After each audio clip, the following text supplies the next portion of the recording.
The title is actually Be Fruitful and Multiply. So that's what we are talking about tonight. And this is the second of the two-part series. And we're welcoming Rabbi Abraham and Cantor Alexander to go ahead and do the presentation. And I have little else to say. Thank you all. So Rabbi and I spoke beforehand, and I think I'm going to get us started off. I wrote an article in the winter of 2010 when I was pregnant with my twins, who will have their 11th birthday at the end of this month, about the journey to become pregnant and to see them. So I thought that would be a good way for us to start our conversation on being fruitful and multiply. This I believe. Over the past 3 years, I have struggled with God. At first, when we started trying to have children, I didn't know anything was wrong. I was excited. I would pray to God to help us to conceive. But I was not terribly worried. I was only 27 after all. It would happen when it happened. Then, as nearly 2 years had gone by, I thought it was time to see a doctor. My doctor said all the tests she ran showed nothing was wrong. But as I wasn't pregnant, I should see a fertility specialist, and they would probably put me on ovulation-stimulating drugs. I think I cried. I was terrified and angry. If nothing was wrong, why should I need drugs? What are the consequences of these? Am I going to be sick and moody all the time? Am I at risk of a multiple birth? What's wrong with this country that we just drug all our problems instead of finding the root cause? Apparently, personal anger had turned into critique of the whole country's psyche. Of course, seeing the doctor was easier than the prospect of needing a doctor. It was simple. You should have gotten pregnant by now, and you haven't. Something's wrong, even if we haven't been able to diagnose it yet. So we've started on our saga, the doctor-assisted reproduction. Every time we failed, I was devastated. Why, God? Every time we started another cycle, I found it more and more difficult to find hope, to find optimism, to find prayer, and certainly to find comfort in prayer. I look to our Bible stories of infertile women, the matriarchs of our Avot ve'imahot prayer, but these stories made me so angry with God. Sarah was kept waiting until she was 90 because Abraham had more tests to pass. And of course, he had already had a child with Hagar.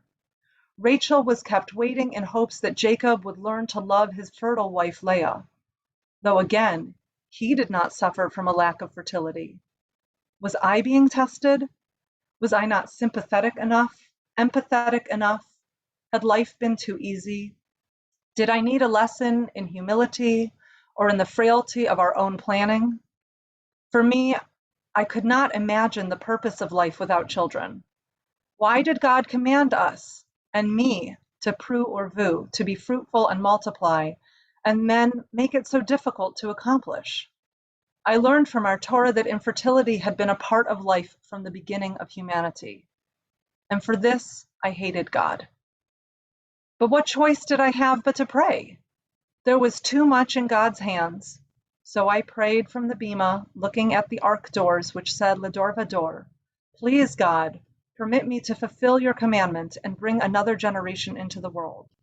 And I prayed from bed and from the doctor's tables, please, God, help us to fulfill your commandment of pru, that we may bring children into this world to know you, to find love in your ways, to help us make this world what it can be.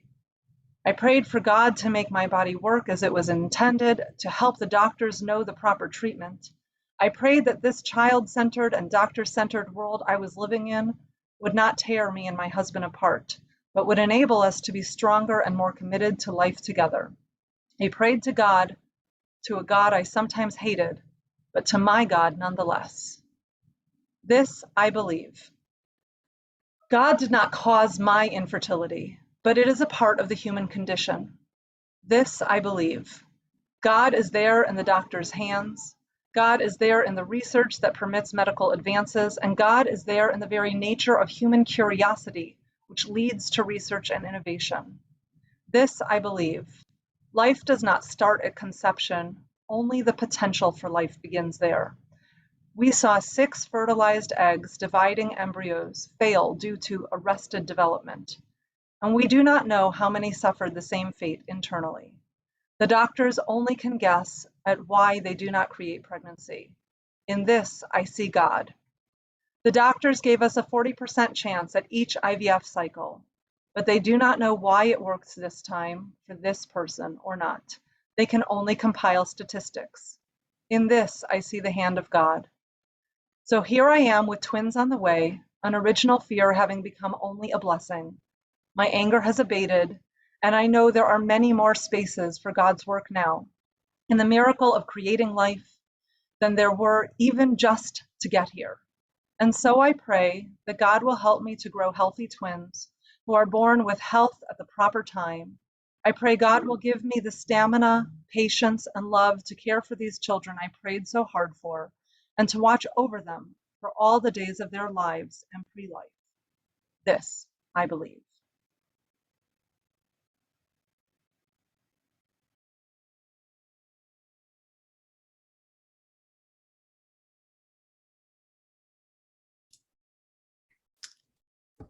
Uh, so thank you for that was beautiful. Was that something that can be shared? I mean, I just feel like I don't know if that's if I maybe I don't want to open it up to what have you, but I just that was really beautiful. So I think if folks want that, maybe they can just be if they were in touch with you, maybe if they wanted to be able to read that. I imagine a lot of us. I'm going to share a little bit of a story of mine as well, but I think that that's much more concise and kind of beautiful from a prayer of that. We're not necessarily going to get into it now, but for those of you who ever go back, actually, in Cantor Alexander, you can speak to this. I may be butchering this. In the traditional Rosh Hashanah liturgy, the Haftorah is that of Hannah, and it's kind of the first time we learn about private prayer or private petition, and it's her praying to have a child, which is kind of an interesting thing. We think about Jewish prayer, and of course, like the default position is always to think of course, Jewish men, right? Jewish men created prayer, did all these wonderful things. Ironically, that is, of course, totally incorrect.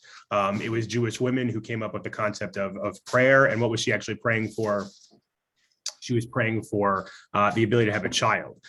So not unlike that. But the other one, and I wonder this about, and you know, she and I spoke about this, you know, beforehand, which I think is a really interesting conversation about our two movements, is also the conversation, any conversation that folks have as far as questions, because I know that Hazan did a really excellent job when he covered this in the first session.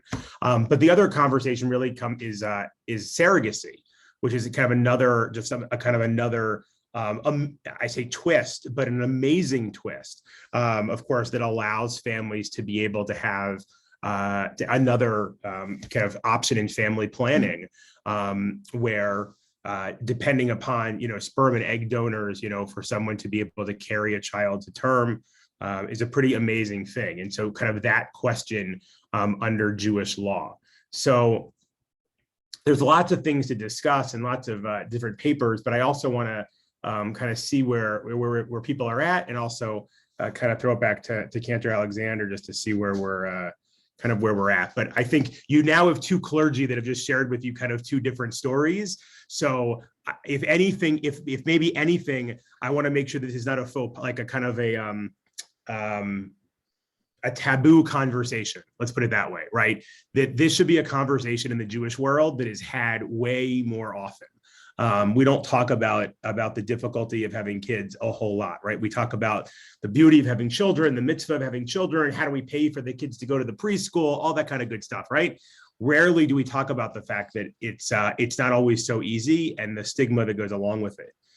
So if there's anything that we can bring out of this evening, maybe that is that. If we did that, that may be enough in kind of Dayenu, but yeah. Sherry, I see your hand. I have a question. I mean, thank you both so much for sharing your stories. It's not my story, but thank you so much. But it's many people's stories. But I have a couple of friends here in Nebraska who are fertility specialists. And over the decades, the laws in this state, being a primarily Catholic, very conservative state, was very much opposed to selective reduction. And in terms of insurance paying for procedures or not paying for procedures and blah, blah, blah. So there were issues here in Nebraska because for a while, we had in Omaha one of the highest rates of triplets and quadruplets anywhere, because since it was not covered by insurance and doctors were against doing selective reduction, they implanted possibly more than would be prudent. And people ended up with more, not just twins, but more, triplet, as I said, triplets and quadruplets. So in terms of Jewish law, what is the position on that? So I will take a moment. My understanding, medically speaking, is you're much more likely to get that number of pregnancy, of fetuses, of potential babies through the ovulation stimulation than through IVF, usually, unless there's advanced maternal age or other medical issues that the doctor has determined. They will not transfer that many embryos because carrying triplets, quadruplets, quintuplets to term is life-threatening to both the children and the mother. So that is a reason that the doctors tend not to do that. My understanding, there are even some insurance companies, because it is so expensive to care for premature babies in the NICU, that will pay additional IVF cycles in order to only be implanting one embryo into the womb in the first place. That is not across the board. There are also many insurance companies who cover none of it at all, especially if there is a religious organization sponsoring your insurance, because I don't believe Catholics do IVF, but they do other forms of fertility. From a Jewish standpoint, Rabbi, I'd love for you to look up an actual halacha, but my gut says maternal health, maternal health, maternal health. So we're always going to err on the side of maternal health. And if it puts your mother's health at a higher risk, that she is not going to survive the pregnancy and the labor and the births, then you're going to choose the selective reduction in order to increase her chance of living to have more children again in the future. Rabbi, do you have a quote that we can use instead of just my gut instinct? I really like your gut instinct. So I think just keep that. Do you mind, Cantor, if I share my screen for 2 seconds? Do you mind if I go for it? I think Karen has to give you power to do so. Yeah, she No, unfortunately gave Mark me already gave you power. She gave you the power, so now you're all out of luck. So okay, so here's the deal. So there's a paper that Rabbi Aaron Mackler wrote, and this is the beauty of the conservative movement. I can only imagine the reform movement would be as bright, if not more. But what we do is we always have the Shela at the beginning, and then we have a conclusion. So if you're really not interested in what goes on in the middle, you just kind of skip to the end. It's kind of like the Cliff Notes version of what this is, okay? But here's the question to what Cantor Alexander just kind of talked about, and to Cherry, to what you asked. So there's a couple of questions here, right? So may an infertile couple use IVF, right? So just from the get-go, is IVF, this is conservative, right? But is the IVF even kosher, right? Can you even do it? Does halacha regard any guidance regarding the transfer of embryos, right? Okay, that's a fair question.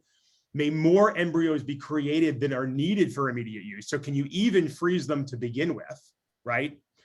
And then is IVF using donated sperm or permitted? What is the status of that offspring if any of it is donated? So I can put the link for this paper, or you can ask me for it if it's something that interests you. But just for the moment, I want to go here, which is that to the first point that Cantor Alexander made, right? An infertile couple may utilize IVF using the husband's sperm and the wife's egg to have a child. Perfect. But they're under no obligation to do so. And before undergoing IVF procedures, the couple should consider medical risks as well as the personal and psychological toll that IVF often entail. So all those things, right? We've talked about conversations about, and I want to be very clear, whether we want to use the nice word of selective reduction, whether we want to be as harsh a term as abortion, I don't really care. What I want to make sure that we know, though, is under Jewish law, right? To Cantor Alexander's point, whether it's mental, physical, spiritual, emotional, if it impacts maternal health, that is all that matters, right? So that's just really just a clear across the board that never gets broken as far as I'm concerned, as far as Jewish law.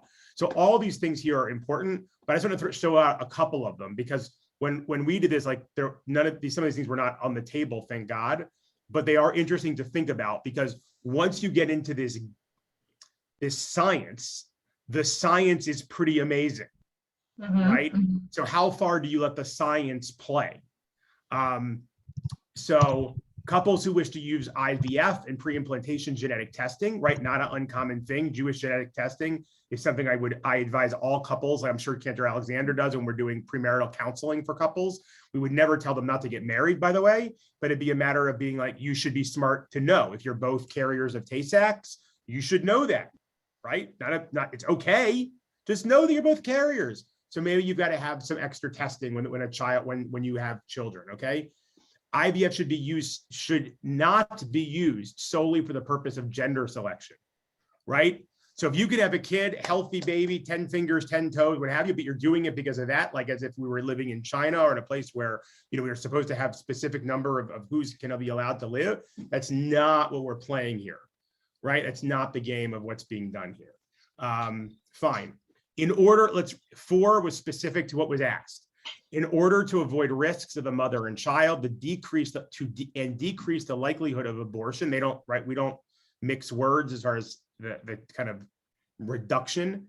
No more than 3 embryos should be transferred. To the extent possible, transferring only 2 embryos would be preferable. Now, again, this isn't being written by a medical doctor. This is being written by a rabbi.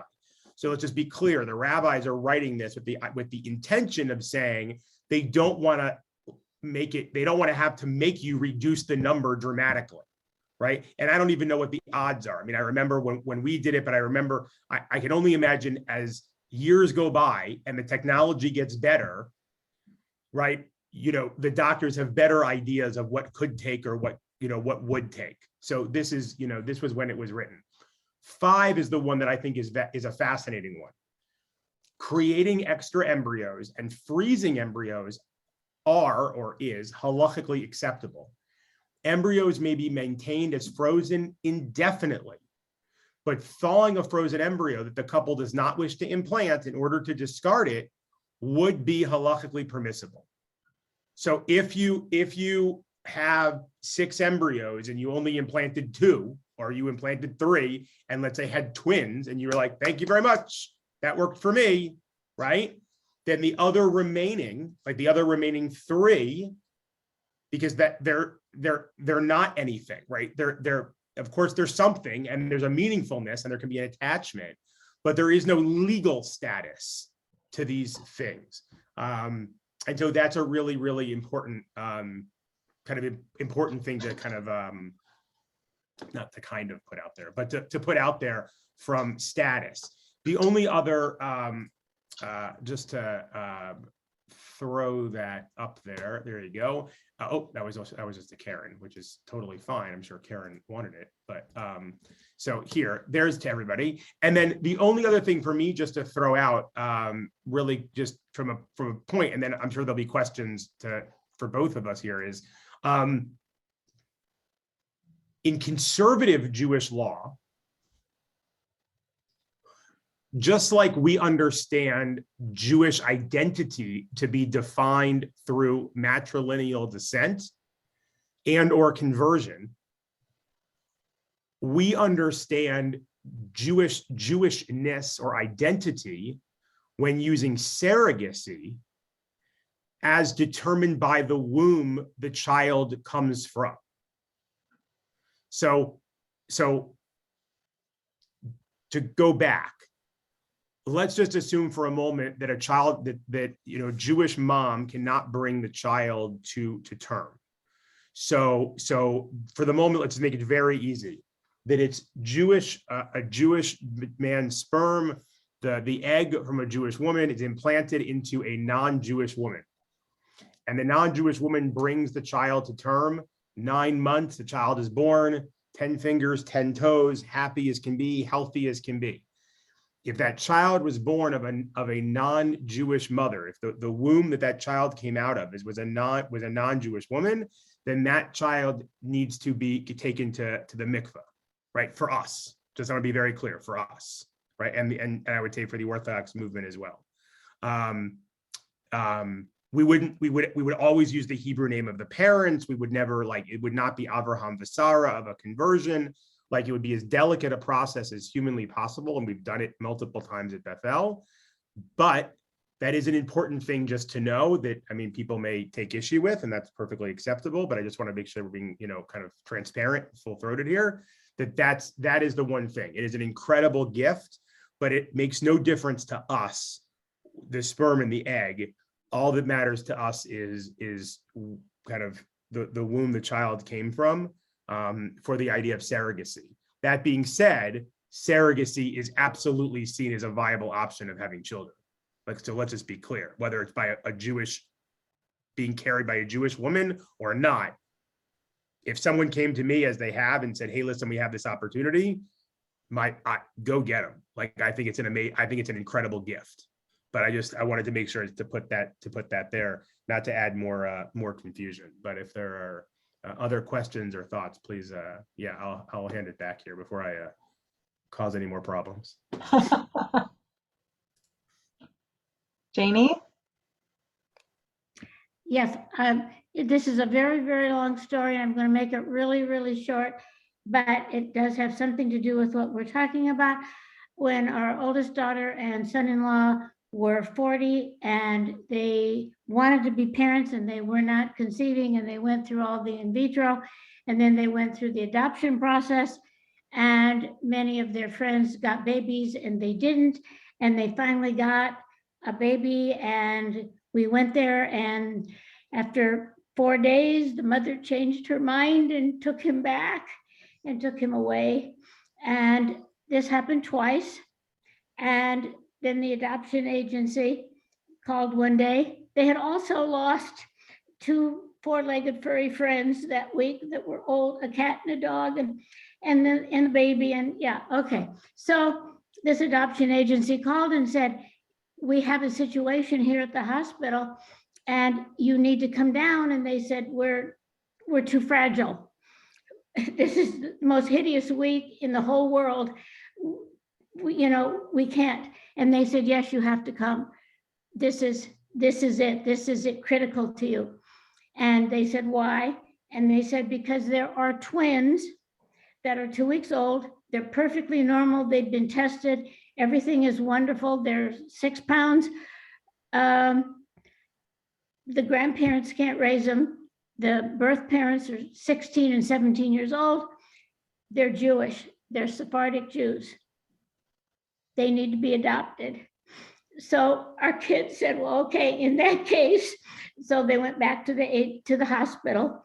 They walked into the hospital, and there was the 50-year-old grandma and grandpa each holding a twin, and looked at our son-in-law and said, "You're Sephardic?" And he said, "Yes, I am." And they said, "Well, so are we, all the way through our generations. How would you like to raise twin boys?"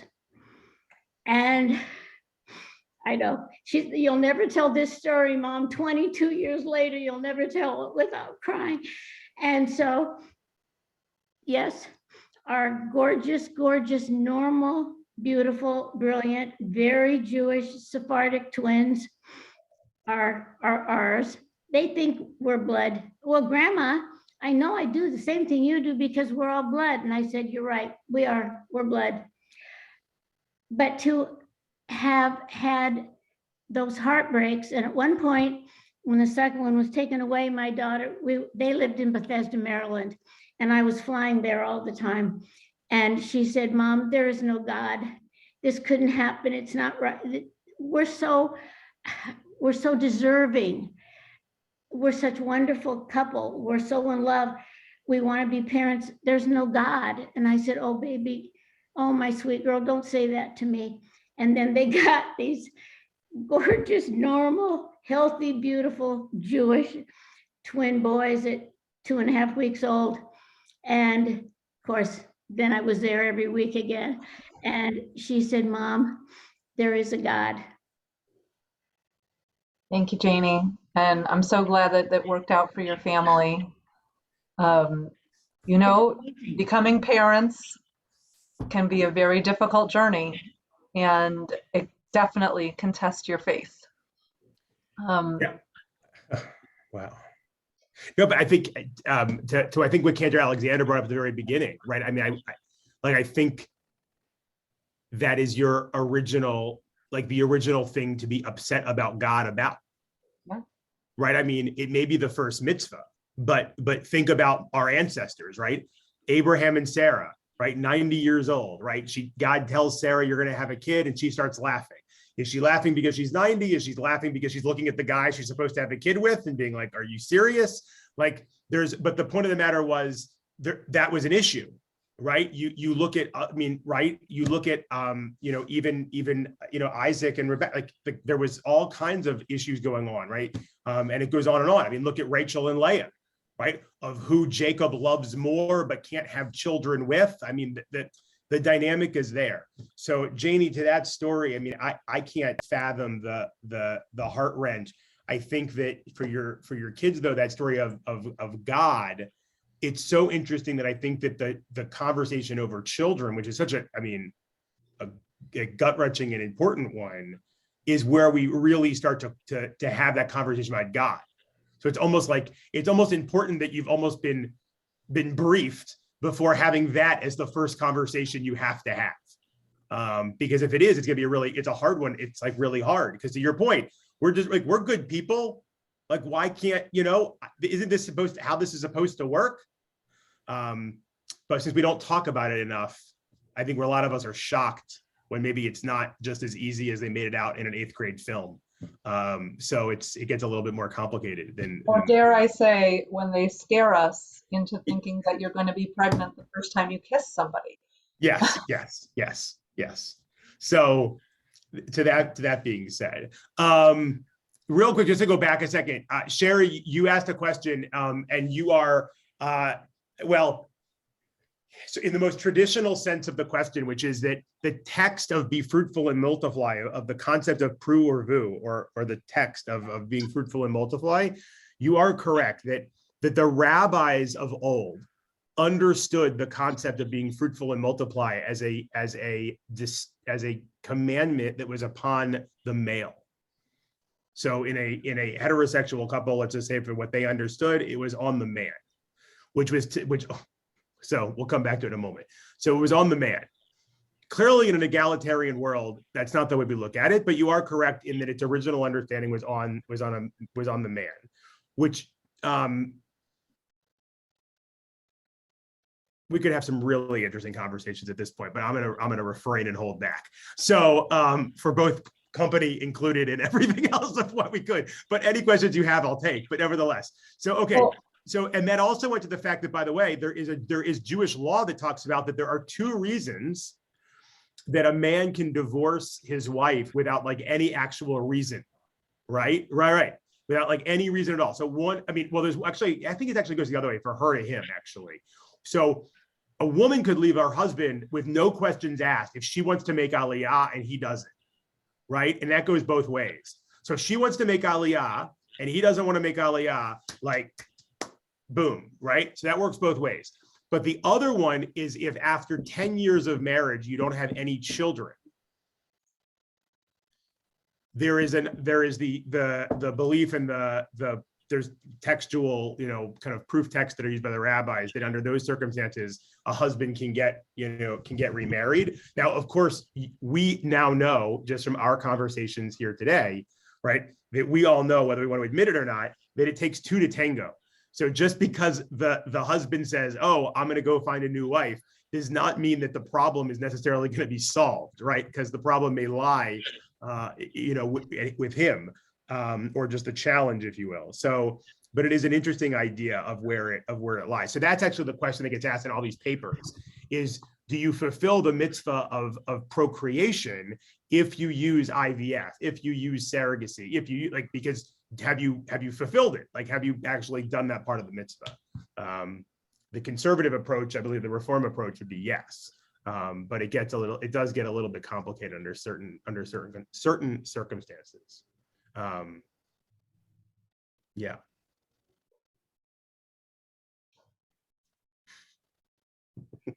Well, if I remember our conversation back when we were in person in 2019 about egalitarianism, and you brought a responsa that I think was regarding women in the rabbinate, perhaps. And it did mention whether or not you could command motherhood. And again, it came back to this maternal health question. You couldn't make it an obligation to become a to become a parent on a woman, because there is an inherent health risk to the woman that is not on a male body to become a parent. But it did much more than an Orthodox response that take into consideration the mental health of a woman's desire to become a parent in its response, if I remember correctly. Yeah.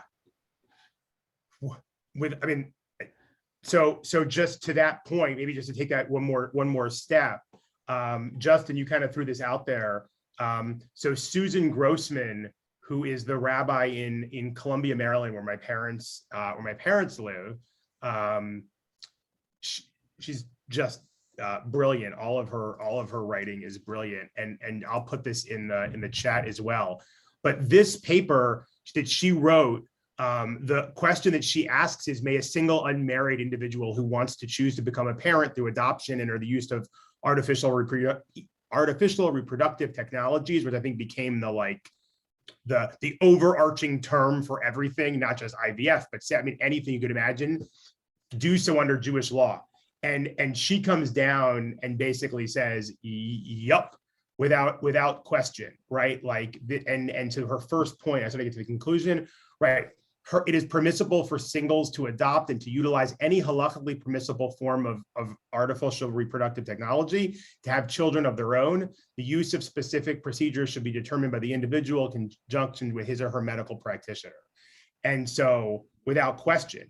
And so, not only is that the case, but we've had that at Bethel. I've had that just dear friends recently. A very dear friend in California who just had not found the person that she wanted to be with, what have you yet. That was not where she was at, and had a daughter using an egg and a donor, and she carried the baby to term, and it's amazing, right? Absolutely amazing, and give her so much credit. I can't even tell you. But absolutely, the only thing that's actually really interesting is, and Rabbi Grossman talks about this, is that number one, you definitely, assuming again it's carried to term by a Jewish woman at the moment for my purposes, that you don't give the child the Hebrew name would be son or daughter, right? It would be something the daughter of or the son of, and that you just use the Jewish mother's name, right? Because there is no father in this scenario, if you will, and vice versa. By the way, if there was an adoption from a Jewish father, right? No different, right? And the other thing would be is, at least at Bethel, it's funny. We call you up by Kohen Levi, but we just don't care if you're a Kohen Levi. So it's kind of funny. But for those purposes, everybody's an Israelite. So if there is no father figure, if you will, right, then the tribal ancestry automatically defaults to being an Israelite, which is like me. You're just more or less a commoner schmo of no real value to anyone.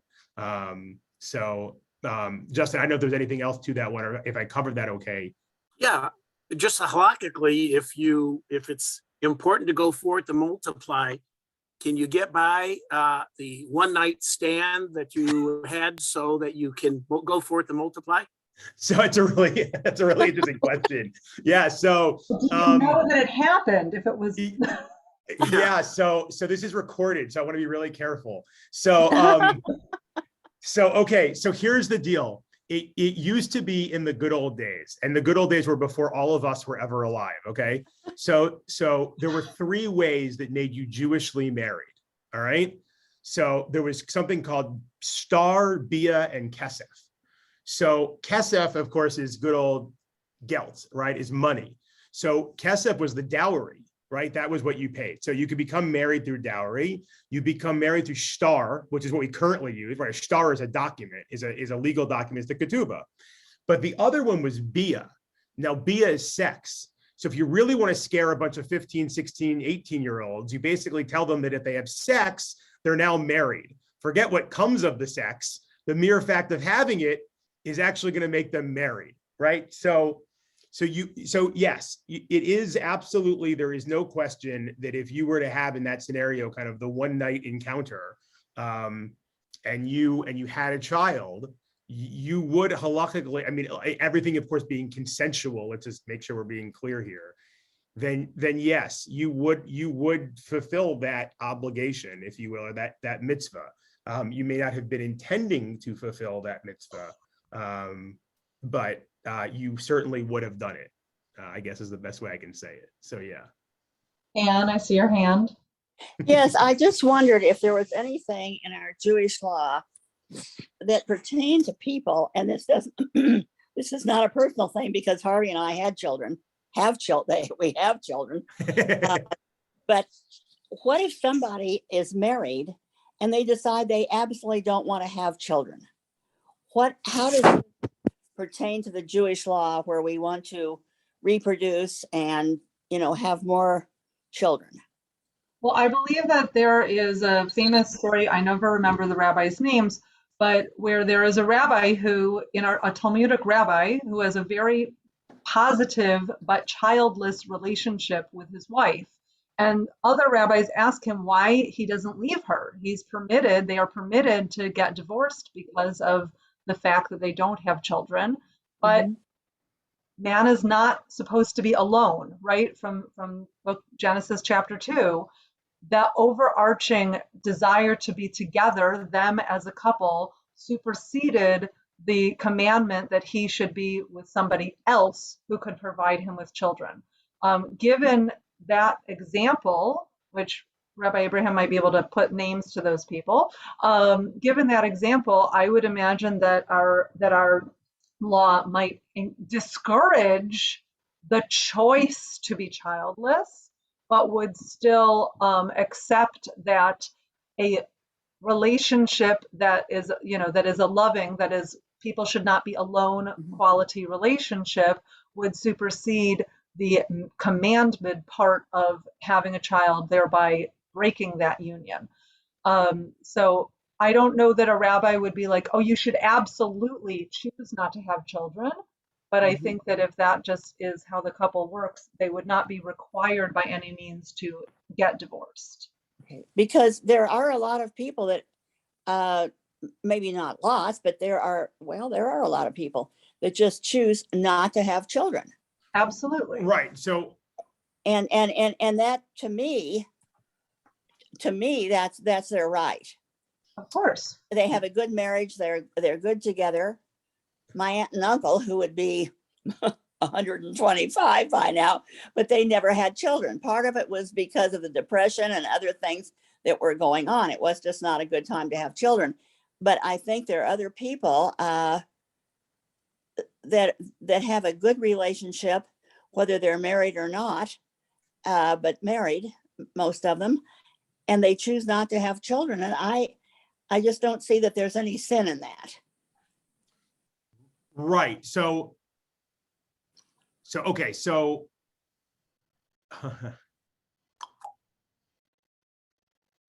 so the problem is the only dilemma is there are plenty of mitzvot that we do not choose to observe, right? So let's just be clear, right? Just as I spoke with Rabbi Berzin last week, right? Some of us don't check all of our clothes for shotness to make sure they're not with wool and linen. Some of us may not wake up every morning and put on talit and tefillin.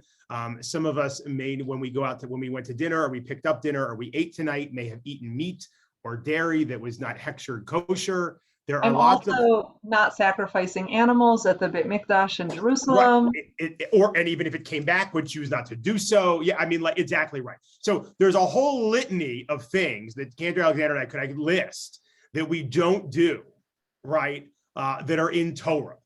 So I think to your point, Anna, that I would tell you that as long as the couple was on the same page, there is no dilemma. In different times of Jewish history, when a Beit Din, a religious court, was in practice, if there was a situation where a husband wanted to have children, let's say, and couldn't have children after 10 years, the Beit Din could actually take it upon themselves to separate the couple, right? Because they wanted the couple to have children.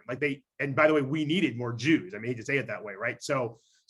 But if you have a couple in today's setting where they choose as a conscious, intentional decision not to have children, I don't think there's anyone that faults that. People can think what they want, but certainly from a clergy standpoint, that would never be something that I would ever hold over on a couple. They made a conscious decision to not have children, so be it, right? There's plenty of other things we don't, that isn't. And I think it's important to recognize that unlike in some Christian interpretations, marital relations are not solely for the purpose of having children. We speak about pleasure and we speak about relations continuing long after procreation is possible, such as a postmenopausal woman. So those are part of our tradition as well. And therefore, I cannot imagine that there would be anything, as Anne used the word sinful, about maintaining a couplehood that does not produce children, whether it is by default or by choice. Yeah. The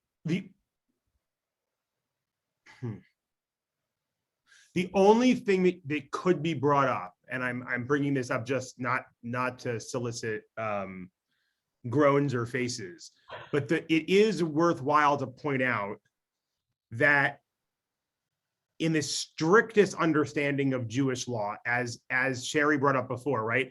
The mitzvah's on the man. All right, so just stay with me here for a moment because I'm going to use as good a language and appropriate PC language as I can here. Okay, so there are Jews who would tell you that it is perfectly acceptable for a woman to use an IUD, okay, or birth control, right, or any other form of birth control. They use an IUD, any form of birth control, pills, IUD, whatever form of birth control is being chosen as a family, kind of what have you. But that for the man to use birth control, which is to say a condom or something like that, would be unacceptable, right? Because the mitzvah's on him. So he shouldn't be, if you will, stopped, right? If you will, like the seed, right? That conversation should not be stopped. It could be stopped in that there's nothing to go into, right? There's an IUD, there's birth control. You're not going to conceive a child under these circumstances. But that's kind of the line in the stand in the more kind of traditional circles of what it would of what that would mean. So, but again, kind of to the conversation we were originally having, and like if both individuals are choosing not to have children, there isn't an issue here. The sin, if you will, if you would use such language, which kind of isn't reform or conservative language to use. But if you were to use that language, it would only be when it comes to that of kind of spilling of seed, if you will, because that conversation is a really, really, really, really interesting conversation, kind of post Second Temple period. There's really interesting writing that comes upon in regards to like matrilineal and patrilineal descent, and how those things came into be. So it's like a really interesting conversation in how that stuff works. So, well, and I probably shouldn't have used the word sin. I didn't know what else. Oh no, that's a great word to use. Okay, but that it was just totally unacceptable to what our beliefs are. Absolutely. Absolutely. Okay. I want to shift the conversation just a little bit and just mention that when trying to fill the commandment or the desire to have children, as Sherry mentioned, sometimes the laws of the state, sometimes the laws of the insurance company, sometimes just plain finances are in the way. And we see that this is a very difficult challenge, and I think a particularly unique challenge that our modern Jewish communities can take on. We have so many abilities to help couples conceive that we did not have even just a generation ago. And yet, finances are a huge concern when it happens. And this is something that, as a Jewish community, we could invest resources into. So there are a couple of Jewish communities, I believe, Stephen, that there was, is this place that you're part, is that as Kansas City? Yeah. Where he put into the chat in Kansas City, and another community in New York, they've invested resources into helping Jewish couples bear Jewish children. It is very expensive to go through fertility treatments. I was extremely fortunate. We had very good insurance that covered up to a certain dollar amount, and yet it was still very expensive. And there, as I said, many insurance plans completely proscribe fertility treatments as part of covered coverage. If you are going through this process and it doesn't work the first, second, third, fourth, fifth time, you could be spending $75,000, $150,000. And I will just add, adoption is not cheap either. Surrogacy is not cheap. Adoption is not cheap. IVF is not cheap.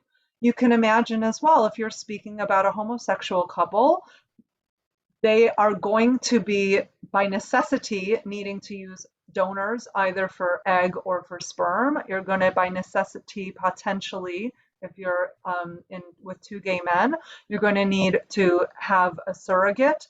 All of those things are additional costs, which some insurance companies will cover, many will not. I was speaking to a friend of mine, a musical friend. She and her wife went to the doctor to try to go through the fertility process. They said, well, have you been trying for 6 months? She said, I'm married to a woman.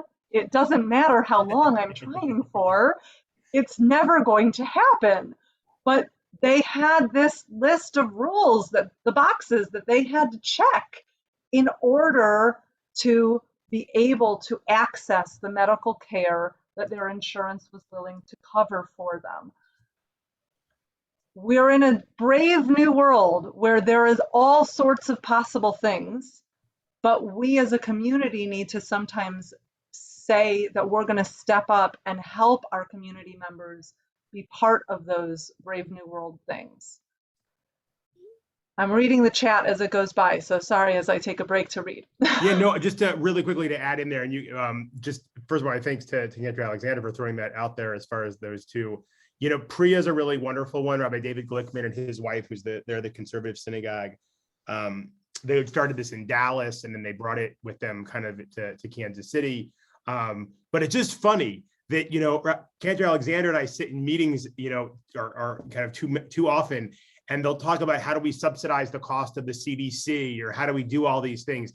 And I sit there with a little bit of laughter in my heart, because I say to myself, well, there's only so many Jewish kids in Omaha, right? I mean, I can't, you know, what have you. And of course, what I laugh about is the default position is I say to myself, oh, I can't create any more Jewish kids. And then you kind of realize that you're like, well, maybe you could, right? Because if for some reason a family really would want to do that, that's, you know, it's an expensive proposition, right? To her point, as far as health insurance, I mean, it is an expensive thing to do. And the other thing, just to throw it out there, you know, Leah may know, others may know, but like in Israel, you know, Sherry, like in Israel, it's not like your first two kids are free. I don't want to like make it sound like, you know, there's a deal going on, but your first two kids are free.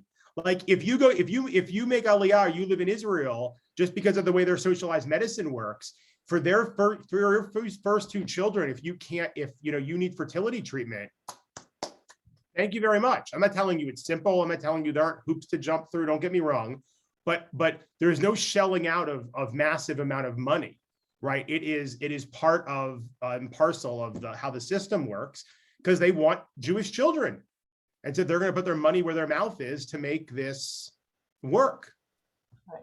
I want to highlight what Justin said about foster care and about adoption through people who are wards of the state, and just note that it is absolutely an amazing way to become a parent, and I highly encourage anybody who is able to do that for themselves and for the children in need. We would want to raise questions, just as surrogacy would raise questions of Jewishness, and adoption raise questions of Jewishness. If you were to be adopting through, like, from foster care, there would in fact be questions of Jewishness. That is not to say that you can't solve that with a dip in the mikveh, but you know, just to think about it, putting it into the halachic terms. I have no idea what fostering falls into in terms of parenthood, pruavu, conversion. Rabbi, like, do you have to only foster Jewish kids? Can you raise a non-Jewish kid as a Jew until they become your kid? Should we take our non-Jewish foster kids to church? What should we be doing? That one I don't know. I mean, what I will tell you is I don't have an answer. I don't have a good answer for that. The only example I can give, though, is if we look across the street and we look at Boys Town, right? Boys Town is never, at least in my experience from hearing stories and seeing, young people that we have that come to Bethel and that come to Temple as well, that even as a Christian, as a Catholic institution from its core, because of its relationship to Mr. Monsky and the land and everything else. I mean, so even under those circumstances where kids are fostered in non-Jewish homes, if the children happen to be Jewish, they're always brought, for their church, they're brought to Bethel, they're brought to Temple, they're always made to do their religion, not ever pushed. So I'd like to believe it would be the same thing, that if a Jewish family decided that they were going to take a non-Jewish child into their home to help raise them, under certain circumstances, yes, they may do Shabbat dinner and they may learn to love matzo ball soup and challah, but at the same time, if they're supposed to go to church on Sunday morning, that's where they're supposed to be. We would never be pushing our stuff on them. Yeah, Sherry, and then we'll see what Rabbi Mark has to say. All right, I have two things to add to this. Number one, through Child Saving Institute, an agency I adore, there are Jewish families in town who have fostered children from there, whose parents, in crazy circumstances, ended up releasing their children. So there are children in Omaha, there are now Jewish children in Omaha who were adopted after being fostered by Jewish families in this community.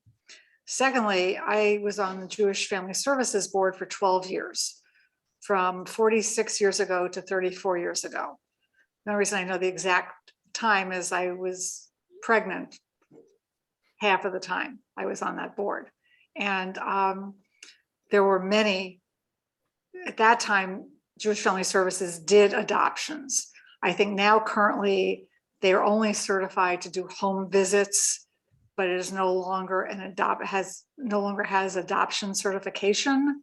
This is like a Glenn Feynman question, who was there then, or an Alan Goncher question, who's now living in Israel. But there were a lot of Jewish adoptions that took place through the agency during those 12 years that I was on the board. It's very complicated. It's very complicated. But again, Child Saving Institute still has a lot of children available. Heartland Family Services has a lot of children who are available to foster and to have in your homes. And depending upon the circumstances of their families, parents, grandparents, aunts, uncles, whatever, it is very possible to adopt those children. And I leave it up to the clergy on this call and other clergy in this community to decide what next steps need to be taken if those children want to be part of permanently of the Jewish community in this city.